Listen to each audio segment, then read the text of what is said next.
दोस्तों, जिंदगी में हम कितना भी आगे बढ़ जाएं, कई बार हमारे पुराने कर्म हमारा पीछा नहीं छोड़ते।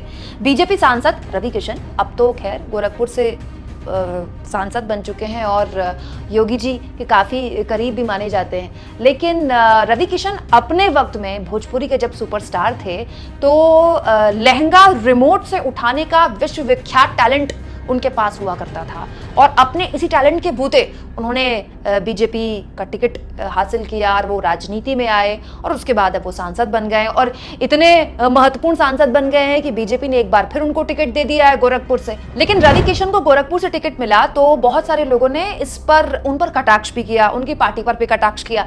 जैसे लोक गायिका, भोजपुरी की लोक गायिका नेहा सिंह राठौर ने गोरखपुर से एक बार फिर से बीजेपी ने जब रवि किशन को टिकट दिया तो इस पर कटाक्ष करते हुए, रवि किशन पर कटाक्ष करते हुए कहा, गोरखपुर की महिलाएं सतर्क रहें। भैया जी भाजपा की ओर से मैदान में आ चुके हैं। जेपी नड्डा जी से अनुरोध है कि महिला सुरक्षा को ध्यान में रखते हुए इनका रिमोट पार्टी ऑफिस में रखवाकर ही चुनाव क्षेत्र में जाने दें।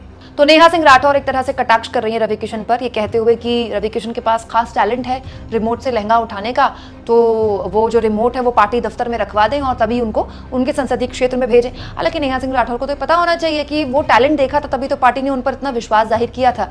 दोस्तों, मजाक अपनी जगह है, लेकिन रवि किशन कैसे सांसद हैं, वो अपने क्षेत्र में कितने लोकप्रिय हैं, ये तो उनकी पार्टी और उनके क्षेत्र के लोग बता सकते हैं। लेकिन रवि किशन एक अच्छे एक्टर हैं। लेकिन ये भी बात सही है कि भोजपुरी में जो अश्लीलता फैली है इस दौर की, जो भोजपुरी की फिल्में आप देखें, उनके गाने आप देखें, मतलब कई गानों को तो देखकर और सुनकर लगता है कि आप परिवार के साथ, घर की महिलाओं के साथ क्या इन गानों को सुन भी सकते हैं। इतने गंदे गाने हैं, कई गानों में तो खुलेआम गाली गलौज औरतों के लिए बोली जाती है। इसके लिए रवि किशन को बहुत बड़े स्तर पर उन पर सवाल उठाए जाते हैं। ये भी कहा जाता है कि रवि किशन ने ही ये भोजपुरी में अश्लीलता का जो पूरा का पूरा दौर था रवि किशन द्वारा ही शुरू किया गया था। मनोज तिवारी को लेकर भी कहा जाता है, लेकिन रवि किशन ने इस दौर को पराकाष्ठा तक पहुंचाया था, ये कहा जाता है। और उसके बाद सबने उसको फॉलो किया, चाहे वो निरहुआ हो, चाहे वो आज के दौर के एक और सुपरस्टार पवन सिंह हो। हालांकि बाद में सब के सब बैक टू बैक बीजेपी के सांसद बन गए। मनोज तिवारी बीजेपी के सांसद बन गए, रवि किशन बीजेपी के सांसद बन गए, निरहुआ बीजेपी के सांसद बन गए, पवन सिंह बीजेपी के सांसद बनते बनते रह गए क्योंकि आसनसोल से उनको पार्टी ने टिकट दिया था।